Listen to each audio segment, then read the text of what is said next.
Commissioner Clanges? So, I mean, if that's all cool and looking over both the motion before us and the MCL, there's a lot of obvious overlap there and there's a lot of same language. I guess what my question is like, it appears, that you don't actually need to come to us with this because we aren't necessarily, the responsible party. Whether it's, I don't feel that in the event that, you operate on the same level as the Housing Authority or CMH, you would just essentially have to send us a copy of your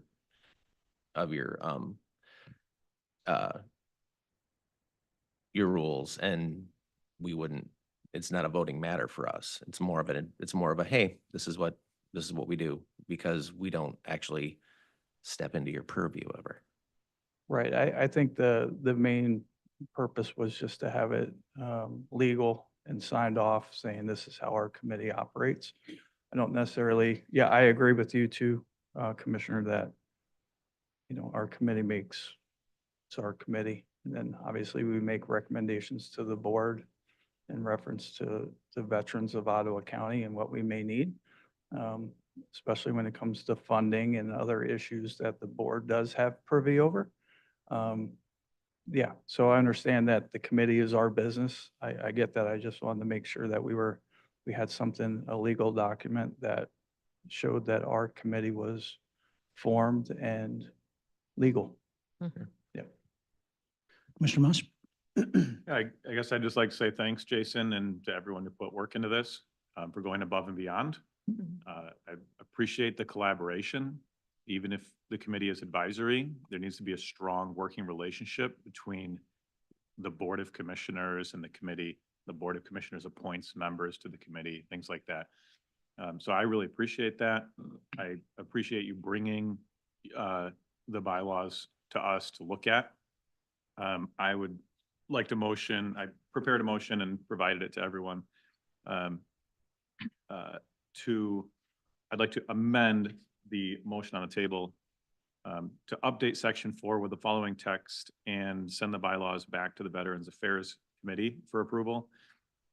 Section 4, equal representation. The OCVAC is committed to equal representation of Ottawa County's Veterans Affairs. Anyone interested in the vision or mission of the OCVAC may present issues to the committee for consideration. I would second that motion. Okay, further discussion. Commissioner Moss? Yeah, just to explain, I thought, I think that's adjusting 3 or 4 words there. I thought it would help make that section of the bylaws more clear. And I know the committee is committed to equal representation. I think that plain language reads better in context. And I am assuming maybe this was pulled from somewhere else. So, I take no issue with that, but I didn't quite understand why individuals and corporations were called out originally. Just seemed like, doing it that way, you kind of miss, nonprofits or other community members or veterans associations, or they're just changing it to the word anyone is a little more broad. And just a nice, simple change. I don't know, Jason, if that, if a lot of the, I guess, language in the original bylaws was that kind of pulled from some other counties' bylaws perhaps, or? Correct. Okay. Okay. So if I understand the motion, it wouldn't be approval by this committee today. It would be sending this information back to the committee, which perhaps presents an opportunity for corporation counsel to, I guess, make contact with Department of, the state and, probably weigh in on where we're at. I had another question too, because I kind of think that, taking the bylaws to this committee and to the full board, because they haven't been established before, I don't know if maybe that was kind of a normal practice, and I'm going to try to maybe Lena and Commissioner Bergman for, like, for example, when our groundwater board was created, was there an opportunity by the Board of Commissioners to kind of weigh in on those bylaws when those were established, or was that kind of its own separate thing? I hate to put you on this spot, Roger. I was just kind of seeing if throughout time, if we've had, Water board.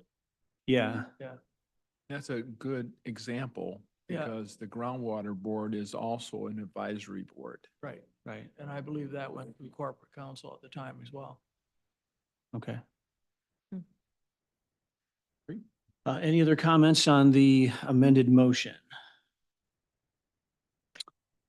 I Commissioner guess Beamer? just one other comment on that would be if there's anything in the state statute that would not allow for it to come before the board. Because from my perspective, I believe it helps to build the continuation of the community, the communication with the board and different committees, such as the Veterans Affairs. There are things that this body does. And so I think building that relationship is a piece of it. So not just only checking to see if it's allowed, but if it's not allowed, right? So, I'll respond to that.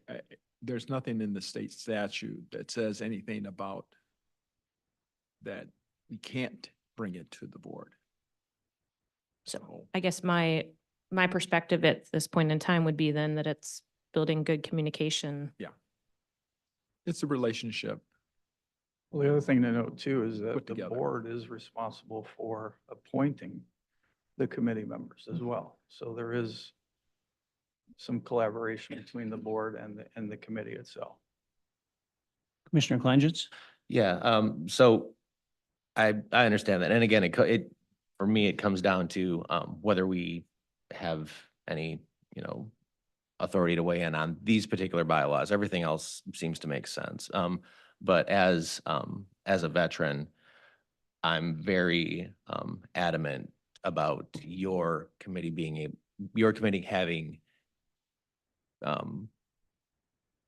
the complete agreement that you're independent of this board and as far as how you operate. Because according to how the statute lays out, you do operate somewhat independently. To my mind, having us sign off on your bylaws doesn't minimize that, but it doesn't reinforce your independence, I guess is what I'm saying. So my question is isn't whether you need bylaws, which you do, whether we have the right to, appoint members to your committee. Those are all things I'm not going to argue about, but the appearance of us signing off on your bylaws is the one piece. If we don't have to do it, I question why we do. I would agree with that. Let's vote on the motion. Okay, so to repeat the motion, motion to update section 4 with the following text and send the bylaws back to the Veterans Affairs Committee for approval. Section 4, equal representation. The OCVAC is committed to equal representation of Ottawa County Veterans Affairs. Anyone interested in the vision or mission of the OCVAC may present issues to the committee for consideration. All those in favor of this say aye. Aye. Opposed? Okay, Mr. Chairman, yes, I'd like to make a motion also. sure. I'd like to make a motion that on section 1, under membership, under B3, it says a member of the Board of Commissioners is eligible for appointment. I would like to change that to read a member of the Board of Commissioners is eligible for appointment if he or she is a veteran. Okay. So section 1, membership, For membership, right? Or B3, B, number 3. right? I believe that that person should be. I'll second you. So I would like to have discussion in here. So I'll second you for now. So Yeah. you can thanks, continue. Thanks. I think that should be a veteran. It's always been a veteran in the past that's been on the board. And I think that's prudent for us to have someone that actually knows, what it takes to be a veteran or to be able to be on this board and have the experience to be on this board. So I think that's very important. Okay, any other questions for Commissioner Bergman? Like to go to legal? Oh, go ahead. Yes. Go ahead, Jack. I have one question. And that it's a very good point, Commissioner Bergman. But what if there is in the Board of Commissioners, there is no veterans? Then they wouldn't necessarily have a board member on it. Which is possible. Yeah. We've had that. Mr. Moss? I understand the desire to have a veteran who is also a board member on the committee. Changing the bylaws and the way that Commissioner Bergman has recommended is in conflict with what the statute says.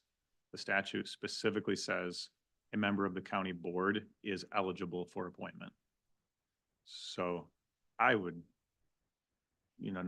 I don't think we need to try to tie the hands of future boards. I mean, if there's not a veteran on the county board and someone, it has a family member who's a veteran or, something like that and would do a great job serving, a future board can make that call. I don't think it helps us to try to prevent people from serving. Commissioner Kleinsmith? That makes sense to me, because veterans constitute 4% of the county population, so it could be harder to find someone to fill that billet within this board. I would, however, like to make a motion to change that to eligible for appointment in an advisory capacity, which would not allow them to be an officer on that committee if they weren't a veteran. Because I feel very strongly that the steering of this committee should be veteran driven. And in the event that because there were no veterans or veterans available, I would not want to have a non-veteran in the leadership of the committee. Advisory, of course, that makes sense. Okay, question. I have a question too. Jason? There's no not a second. second on that at the moment. Already have a Yeah. motion on the. Okay. Can I ask legal a question? Yes. I think from what I've read of currently how the Veterans Committee works is a Board of Commissioner that serves on there is a non-voting member. Is that correct? They participate in the conversations, but they do not have a vote. It's not in the state statute written that way, but it can be put So that way. they could have a vote. They could. So right now they don't, but nothing prevents them from having a vote.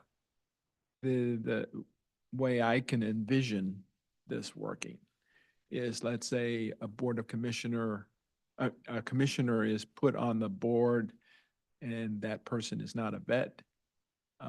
They would be advisory, but would have no vote. If they were a vet, then they could have a vote. How does that affect quorum? The number We, of we board have, seats? we have a quorum without it. So, I mean, currently we have six veteran members. So we have quorum without the commissioner. Commissioner Yes. Mena? I guess I'm comparing this to other committees. So for example, to serve on the Agriculture Preservation Committee, I don't have to work in agriculture to serve on that committee. Different members here of the commissioners don't have to have certain skills to serve on certain committees to have that background. Is it an asset if somebody has it? Probably. It could be. But it does not, I'm just thinking No, I. more broadly. Every board is governed by the state statute. So we have to look at, I mean, we can look at all kinds of different boards and commissions and authorities, but the thing is, this particular statute states that a commissioner can be put onto the board itself as an advisor, if you want to put it that way. So, Or as a member. or as a member, yes. Yes. Okay, we have two motions on the Well, the, floor. the second motion was not seconded. Okay, all right. So as long as the Board of Commissioners, who is not, that is appointed but is not a veteran, is not able to vote, I will withdraw my motion. That way it currently is right now? Correct. Yeah, because, I mean, I don't think our previous commissioner was a veteran either. So, I appreciate the conversation, Commissioner Bergman and Commissioner Kleingens too, because, it's sort of kind of weighing this. We want that influence, we want that experience shared. Sounds like there is an opportunity for that, but I guess I kind of lean more towards open-ended as well. Commissioner Moss? Yeah, I definitely support the spirit of what Commissioner Bergman was saying. I think in the long run, the Director of Veterans Affairs will have a lot of influence, in helping guide and work with the Board of Commissioners and, and these kinds of decisions. And so we want to make sure everything is always based on merit and making the best possible choice. And that includes seeking, when possible, someone who's a veteran for the committee. And perhaps in the future, there'll be a time where it doesn't happen, but that's okay too. Okay, so we have a motion to vote on, which essentially takes this work and kind of sends it back to Jason's group for further discussion, and maybe we bring this back to planning and policy, or perhaps if we get the feedback, then we'll have to make motion at a later date. So all those in favor of this amendment or this motion, do I need to repeat it again, or is everybody on the same page? Okay, we're good. Okay. All those in favor say aye. Aye. Aye. Opposed? Okay, motion passes. So we will look forward to seeing you again and having further conversation. yeah. Look forward to it too. Thank you. Thank you, Jason.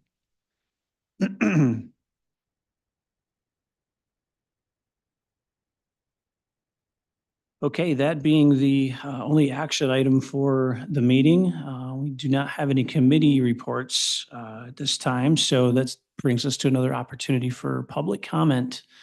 Again, we have opportunity for any member of the public to approach the podium and share comments for 3 minutes. Good morning. Good morning. I'm Dick Van Dopp from Talmadge Township.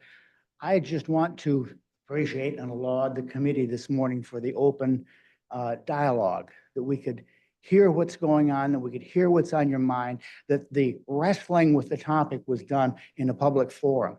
And I just want to say thank you for that, and thank you for your interest in this.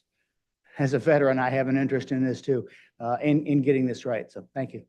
Thank you. Anyone else? Second call?